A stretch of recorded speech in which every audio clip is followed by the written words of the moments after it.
Hi guys, it's Mr. Y. Today we're going to be understanding the terms transcription and translation as they relate to genetics and understanding and reviewing how proteins are involved in these two processes. So, learning objectives for today, reminder of the structure of proteins and their possible jobs, including enzymes in our cells and why they're so important. Learning how and where transcription and translation occur and how DNA, mRNA, tRNA, RNA all work together to go from a gene to a protein. So, brief recap, and this is from last semester's stuff, or at least it should be, about proteins. Remember, proteins are long polymers. They are composed of monomers referred to as amino acids, and that there's several different types of amino acids. There's in fact 20 of them, and the way they are different from one another is by this little structure called the R group. They all have an amino group and a carboxyl group that look just like this, but it's the R group that makes them different from one another. So this is alanine or alanine. With this R group, this is serine with this R group, but other than that, the structures are the same. And again, there's 20 variants of amino acids. And again, there's no letter R in the periodic table. R is just the variable to tell you that, oh, it's one of any 20 different possibilities. So when we take different amino acids with their different R groups and chain them together, these long chains become a polypeptide. And when you chain multiple polypeptides together, remember that's how you get a protein. And again, it's the R groups that cause these things to behave in different ways, because different R groups have different chemical arrangements, and therefore they have different chemical behaviors. So each of these is a separate amino acid. So there's 4 amino acids here, each with their own R groups. And again, when you get a long enough chain of these things, they won't stay in a nice straight line. The amino acids are held together by what's called peptide bonds, but the entire thing will slowly begin to fold in on itself, sometimes with some help from the cell, but it'll make this weird, complex 3D shape. And I remember I showed you a few pictures or videos of these last semester. They can be really, really complex, and the shape is vital to what proteins do. So that harkens back to this idea I hit upon first semester. Again, this is a much more accurate representation. It's not entirely full length, but again, each of these little circles here would be an amino acid. We abbreviate with just the first 3 letters. So this is phenylalanine, this is leucine, serine, cysteine, each with their own R group, and they would begin to fold on to one another based upon where their R groups are located and what the chemistry of the R group is. So proteins get different shapes by having each of the 20 amino acids in a unique sequential order. Change the order, you might get a different shape. This is vital for understanding genetics. And again, the shape itself is so important to proteins because the shape determines what proteins do. If you recall, I gave you a whole list of functions back in the chemistry unit about what it is proteins are capable of doing, and it's quite a lot. But the function of proteins is dependent upon their shape, their 3D shape, which is dependent upon the sequence of their amino acids. Change the sequence, maybe you don't get the right shape, and maybe the protein doesn't perform its job properly. So remember, order, let's say order of the amino acid determines the shape of the protein. The shape of the protein determines its function. And again, this is a bit more accurate, and you can see why the shape comes about from the order of the amino acids. You get chemical interactions occurring when the amino acids are close together. You get these little bridges here, these disulfide bridges, and there's also attractions here and there between different groups with different charges, and that's what lends it to having a specific shape. So again, just to remind you, I would recommend getting this down in case you didn't get it first semester and you're working throughout your notes. Proteins have several different jobs. They work in structural support, helping cells keep specific shapes, in storage, like the central vacuole of some cells, so keeping things stored properly, transportation across the cell membrane. Remember, there are transport proteins, there are channel proteins, there are pump proteins. Those are all things that help in getting things into or out of or past the membrane. Sensory reception, so communication between cells, how your cells actually talk to each other. Remember, proteins are involved in contractile movements, actually contracting or expanding your muscular cells. Your immune system, your red blood cells or your white blood cells, your T cells, are all based on recognizing viruses through proteins on the membrane. what genes get turned off or on as you develop. So, consider all your cells, every cell of your body has the same DNA, but what makes one cell become a skin cell while another cell becomes a nerve cell while another cell becomes a muscle cell. Proteins are part of the reason why we can regulate the DNA and only have certain parts of it turned on to help specialize the cells, to make one cell become what it should be, say a skin cell, and not something else, like a nerve cell. Proteins are very much into the construction side of things as well. They help to differentiate the cells, thus you can say they build many of the organ systems that cells make up, the bone system, the brain system, muscular system, the general organ systems as a whole. They, of course, transport oxygen in the blood. That's hemoglobin's job. And, of course, they work as enzymes that speed up reactions. Recall that, it's easier to talk about what proteins don't do than what it is than actually, going through the entire list of what they are actually able to do. Remember, proteins, they don't store energy all that well. Like, you can eat proteins, but they're not being eaten for energy. You're eating them to get the amino acids to help build up your own structures here. So they don't store energy all that well, and they don't store information all that well. Remember, that's DNA's job, to store information. And for energy, you have carbohydrates and you have lipids, depending on whether you want short-term or long. Recall, though, that protein's big gig is under enzymes, things that speed up reaction, in some cases by more than a factor of a billion. They are very specific to the reactions that they speed up. They have that whole lock and key fit, and the thing that they deal with is called a substrate. Remember, there might be more than one substrate. They do this by lowering or reducing what we call the activation energy, the energy it takes to start a chemical reaction. And after the reaction has been sped up, the enzyme will release the substrate, and it itself, the enzyme, is unchanged, so it can be recycled as many times as possible. And you can usually recognize enzymes as having an ASE at the end of their name. Not always.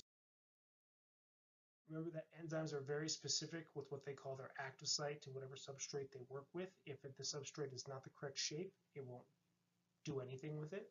If the shape of the active site is screwed up by, like, say, putting it in acid or raising the temperature too high, that will also stop enzymes from working.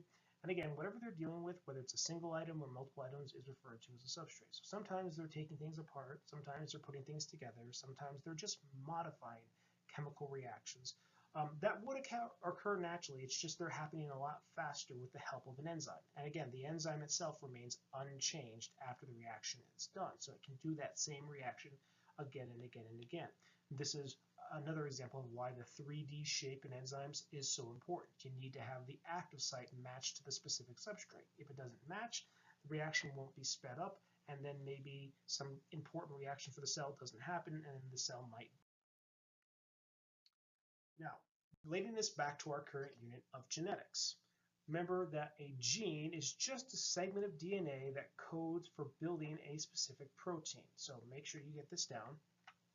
For example, on a single strand of DNA, you might have thousands upon thousands of genes, each one coding for different proteins. So this might be gene 1, gene 2, gene 3. In actuality, there should probably be some filler space between the beginning and ends, and then there's markers to say this is the end of the gene, this is the start of a gene. And there's parts of DNA that we really don't know what it does. It might just be junk DNA, but for the most part, DNA is composed of genes. Those we understand what they're doing. So this is a basic example of 3 genes on a single DNA strand, each of them coding for a separate protein. What those proteins do, whether they're construction proteins or enzyme proteins or transport proteins, you can't tell until you actually understand what the proteins are. So how do we understand what it is the proteins are actually going to be? The first step in this is this process called transcription. That's where we copy one side of DNA. The side we're going to copy is going to be called the active strand, or the transcribed strand is the better, more accurate way of saying this. And from that one side of the DNA, we're going to create a strand of mRNA. Remember, mRNA stands for messenger RNA. And this happens all the time inside the nucleus of the cell when the cell is in interphase. When completed, this mRNA that was transcribed from a specific gene after it's gone through some editing, will actually be allowed to come out of the nucleus. Because remember, RNA is much shorter than DNA typically. Because it's much shorter, it's much more easily to get outside. And that's why it's also called a messenger RNA. It's sending out a message from the DNA to begin the process for making a protein. So going through transcription goes from DNA to this mRNA here. Once it's outside, this message gets to become translated to help make a protein. So here to here, transcription, and then from here to here, what we call translation. So recall that mRNA can bind to a single strand of DNA, and you guys have done this since the very first lecture on genetics. So what we have here is what we call the transcribed strand of DNA, or what I call the active strand, the important side of DNA. And then the opposing strands, the opposing base pairs, that's the untranscribed strand of DNA. Sometimes I refer to it as the dummy strand. Really, the one we care about is the one that's always labeled as the active strand. And it can be on top or bottom. There is no direction in DNA in this regards. So just make sure you're clear which strand of the DNA you're looking at is actually the gene you care about, the active strands, the transcribed strand, and which one is the strand that's just kind of there to hold the DNA together to make it more stable. The untranscribed dummy strand is sometimes how I refer to it, of DNA. So we're going to take the active strand, and an enzyme will come through and actually unzip these two away from each other, these base pairs, these two strands, and begin base pairing the active strand, this top one in this case, to some mRNA nucleotide sequences. So what you get is the following. You would have A go to its RNA base pair, which would be U. And T, of course, would go to A, G would still go to C, and then you continue the sequence using, in this case, the top strand, which is their active strand. Again, I could have just as easily switched these two labels. It doesn't matter which side the active strand is on in these examples. It doesn't really matter. So just make sure you pay attention to the labels. So using the base pairing sequence from the top strand, we get an mRNA messenger RNA sequence like this. A goes to U, T to A, G to C, and assuming I haven't made any more mistakes, this should all match up. So that is the basics of transcription. Again, there's actual enzymes that do this, and I'm pretty sure I'm either showing you videos in class that will do this, or there's videos on the YouTube playlist that will show the basics of this process. Once the gene has been transcribed and an mRNA transcript has been created, keep in mind a transcript is just a copy of something. That's what a transcript is. That's why we call it transcription. The message has to kind of be edited a little bit.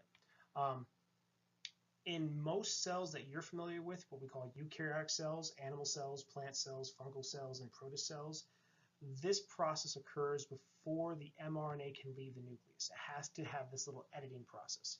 And to understand that, you have to understand that in this message, there are bits that are called introns and bits that are called exons. So make sure you get these definitions down. The introns are basically what we think to be junk parts of the message, parts that are easily removable. They're just kind of filler space. The exons are the parts that are actually important. They are the working parts of the mRNA. And so what's going to happen is there's going to be several enzymes that cut out the introns and paste together or splice together the exons. A good way to remember this is the introns are going to stay inside the nucleus. The only thing that's going to be able to leave the nucleus is a completed message of mRNA that's exclusively just the exons. They can exit the nucleus. And thus the chain gets even shorter and has an easier time leaving the nucleus as compared to the original mRNA strand or compared to the DNA as well. So you can see that in this sequence here. This is our DNA sequence, double-stranded, and you can see here's the entire start of the gene right here, the start where it should be transcription begins and then transcription ends. And then here's our primary mRNA transcript, the original copy.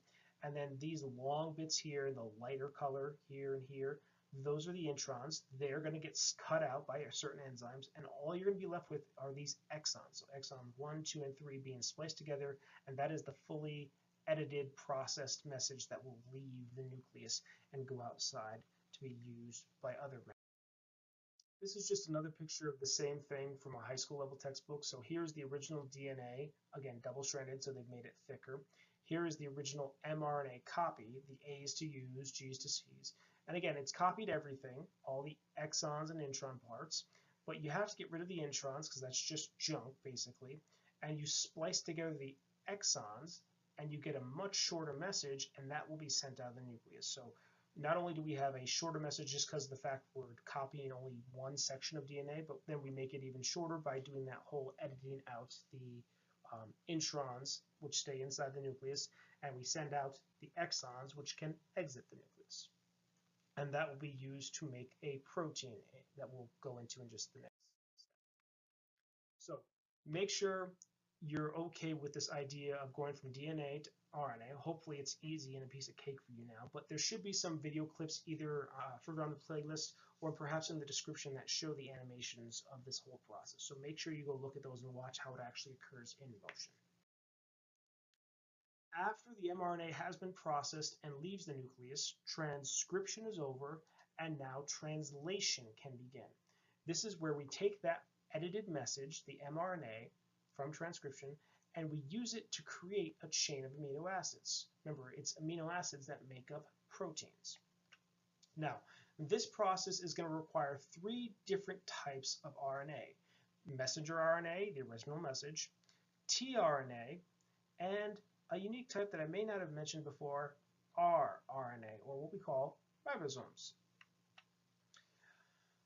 I'm going to show you a picture. With any luck, you've already copied it, but if you have not copied it on the next slide, make sure you take a moment, pause the video, and get it down. I'll walk you through it, but just remember that it's vital to understand how this picture works, to understanding how you build proteins. So again, copy this with labels, all these labels here. If you've not done so already, pause the video. And if you have, just again, let me recap what's going on. So this is translation. Here is our edited message, our mRNA. This is typically going to occur inside the rough endoplasmic reticulum, which is just outside the nucleus. And the rough endoplasmic reticulum is covered in these things called ribosomes. Turns out ribosomes are a type of RNA, what we call rRNA. They're made of 2 subunits. There's a front subunit and kind of this larger back subunit. And what ribosomes do is they will attach to the start of the message, and they'll go codon by codon. Remember, this is RNA, so they'll go RNA codon by RNA codon, and they will base pair up each 3 sequences on the mRNA to 3 sequences on the tRNA. And recall that when I talked about tRNA, I introduced tRNA, I said it has this section called an anticodon. So the ribosome is base pairing each codon to the correct anticodon sequence. Again, using just that same base pairing pattern we've already learned. A's and U's, C's and G's, adenine to uracil, guanine to cytosine, and vice versa. And as it's doing that, what you see is going on along the top here is you see a chain of amino acids beginning to grow. Because remember, the other aspect of tRNA is at the opposite end, there's one of, again, the 20 different amino acids. Now, this picture is not showing them as different colors. Really, it should be like any one of 20 different colors if it's to be accurate. But as this next tRNA gets base paired here, again, it has to be the correct sequence. If it's not the correct sequence, the ribosome won't do anything.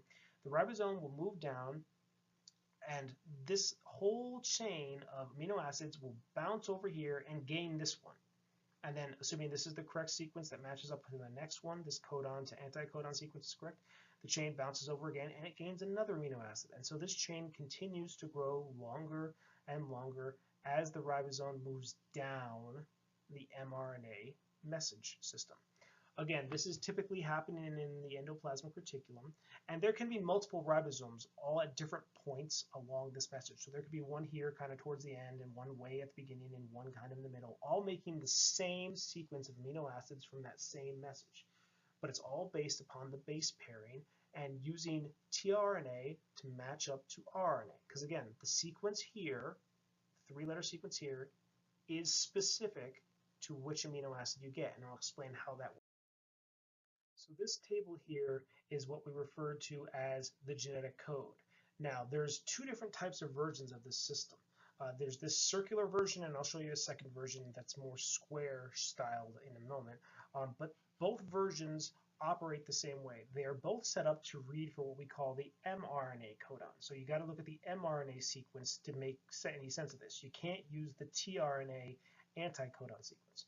But if you use the mRNA sequence and you do it correctly, then you can figure out which amino acid you can get. And you can see, again, you have 20 amino acids along the outside here. And there are some that will repeat in some cases because there's more than 20 different possibilities.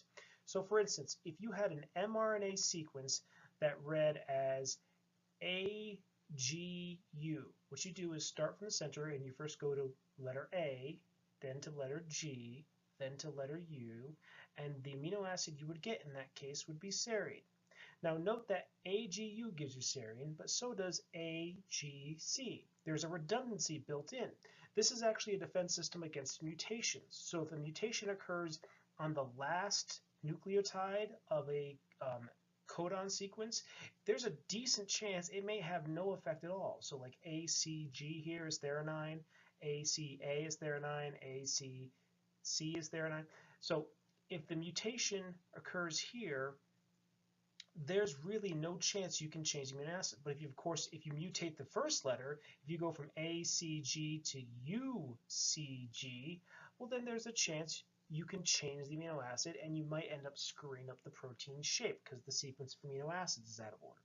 But for this type of chart, always start in the center and then just read your 3 letters and go and follow directions. So for instance, if the sequence was GUG, go G, then U, then G, and there's your amino acid. Usually they might sometimes abbreviate with the first 3 letters in many charts, but I found a few that have the full name. So these are the amino acids. Notice there's also a stop sequence at the stop of the amino acid sequence that tells the ribosomes to let go. And methionine is actually also referred to as the start sequence. So sometimes you see methionine in parentheses start underneath it. This is the other type of version of that same chart. This is the genetic code, and again, it still reads for the mRNA. You can't use the tRNA sequence. You got to look at the mRNA. This version, you read by looking at the first letter here on the left, and then second letter along the top, and then third letter on the right. It takes a little bit of practice, but say, for instance, your letters were GCU. So you go G, so it's got to be in this column here, over to the second column because that's where C is. So G, C, drop down, and then just find, oh, here's where U is, GCU, alanine. Now again, you can see the redundancies built in here. All these GCs end up in alanine. It's just the last letters that might be different. But again, that's only if you mutate the last letter. If you mutate the first letter or the second letter, maybe you get a different amino acid. But again, first letter here, second letter here, third letter here. So again, if we did AUG, I'm sorry, not AUG. Let's try, not a start codon. Let's try ACA. Okay, let's try that. A, C, and then you can stick in that same box because it's got to be here, A, and you can see there's the third letter going over, threonine. But again, sometimes you'll see these things labeled as stop codon, and methionine, wherever methionine sometimes gets labeled, it is labeled here, AUG, as the start codon, because that's usually what starts off genes. So it's the same exact thing. I can't predict which version you might see on some state examination. Just make sure you're good enough to use both versions of the chart. And again, you have to use the mRNA sequence. So let's practice that a bit. So let's suppose we start off with this DNA codon, this original DNA codon from the nucleus. This is our transcribed side. This is the side that's actually important, not the untranscribed or dummy strand. This is the side we want. We're going to create an mRNA sequence based on that pattern, and you guys should be able to tell me what that sequence will be. What will G base pair to, C base pair to, G base pair to, and A base pair to. And so there's your mRNA codon. Again, A's and U's, G's and C's, because again, this is mRNA. So that would be transcription. And again, inside the nucleus, this is occurring, and there would be some editing where you cut out the introns, splice together the exons, and then the whole message gets shot out of the nucleus, ends up in the endoplasmic reticulum, which is where the ribosome gets a hold of this transcript, this messenger RNA. So all I've done is taken this thing and flipped it over. and then the ribosome will base pair the mRNA to a tRNA anticodon. So this is the codon. We're going to base pair this to the tRNA anticodon, but again, the base pairs haven't changed. G goes to C, C goes to G, and U will go to A. Again, if you screw this up though, if you leave in a T, you're going to be out of luck once you're trying to use the sequence because of course there's no T's on here. So that's kind of a dead giveaway. You've made a big mistake. So this part is what's happening inside the endoplasmic reticulum with the ribosome's help. And again, this is our codon, this is our anticodon. We want to find out which amino acid we're going to get, and we have to read the chart, but again, we have to read it for the mRNA. So the sequence we would use is GCU. Starting from the center, GCU should give you alanine or alanine. That would be your amino acid. Notice if you read it wrong and you did CGA, you get a different amino acid. Sometimes you get lucky and you get one of these redundancies where you accidentally get the same amino acid. That won't always happen. Usually if you read it wrong, you're going to end up with the wrong answer. So that's translation. Again, the ribosome is the one who's doing this. This is occurring in the endoplasmic reticulum. And again, using this chart, you can figure out which amino acid you would get. And then the same pattern would repeat for the next codon, mRNA codon, and tRNA anticodon. Let's try it again, but let's use the square chart in this case. So our original DNA transcribed side, the active strand, is GGT. I'd like you to try and pause and see if you can get the mRNA, then get the tRNA, and then predict what the amino acid should be. All right, let's see what you got. Again, the base pairing to mRNA should be simple and straightforward now. CCA is your mRNA sequence. Again, that sequence with the rest of the message would be edited down so that you get rid of the introns, splice together the exons, the whole message gets shot out of the nucleus. That's transcription. Once it's outside the nucleus, that's where the ribosome picks it up in the endoplasmic reticulum, and it base pairs that message to a specific tRNA sequence. So again, hopefully you base paired this up to the right tRNA. CCA would base pair to GGU. And then you have to figure out the amino acid that'll be down here. But again, the chart reads for the mRNA sequence. So the sequence you should use is CCA. CCA, right there. Hopefully you get proline. Again, if you read the wrong sequence, if you read GGU, you may have put down glycine, and that's incorrect. So again, the charts always read for the mRNA. I can't predict like which versions you'll see. I'll usually try and show you the circle version. I think that's a bit easier to deal with. It doesn't really matter. They both work the same. Just make sure you're good with dealing with both of them. All right. And again, that's so let's scale this up. Here is a side of DNA. Notice this is our untranscribed strand. What I'd like you to do once I'm done talking, pause, get down the transcribed strand of DNA, then get down the mRNA, then get down all the tRNAs, and you should have enough tRNAs from this, because there's 3 codons here, to get 3 different amino acids. So you should be able to go from the DNA to the DNA, then the correct DNA to the mRNA, mRNA to tRNA, and then the tRNA to the amino acids. So go ahead and pause, and I'll come back and double check your answers. All right, let's see what you got. If you did the DNA properly, that shouldn't have been a problem. A's and T's, G's and C's, just make sure you pay attention to the labels. This was our active strand or transcribed strand. Transcribed side is another way of saying it. The mRNA sequence, well, you're going to take the bottom sequence here. So A is going to go to U, T to A, G to C, etc. Again, the bottom strand is the important one. That's our, one that we're transcribing. The tRNAs shouldn't have been much more difficult, but that was our mRNA sequence, our mRNA codons. The tRNAs should have come up as follows. First one, AUG, but again, the sequence you're going to read on the chart, and I made the chart small, so you may have had to go back and double check in the previous slide. If you used UAC, I know it's tiny here, but trust me, it is tyrosine. And then here's the next tRNA, GAU, but the code you read is CUA, so you get leucine, and then the next sequence should be ACA, but again, you're going to read the chart for UGU, cytosine. Make sure, guys, you understand that while it seems kind of complicated that we make the chart for mRNA, this is actually how it works in the cell. You have to have the tRNA there with its anti-codon sequence read, and it's just that the charts are all designed after mRNA. So that's how it works. Make sure, guys, that you get down this detail, though, about the chart being read for the mRNA, not the tRNA, and maybe practice a few. See if you work it out, and I'm sure I'll give you a few practice problems in class, but if you have questions, let me know. We will do a few of these, I'm sure, of in class. All right? I've also linked in some animations that show both of these processes, I think either in the descriptions or in the playlist. If not, I'll be showing them to you in class, but if they're in the descriptions, go ahead and take a look at them. Make sure you understand how both transcription first works and then how translation works in actuality of the cell itself. So make sure you look at as many of those as possible to make it clear in your mind what I was showing.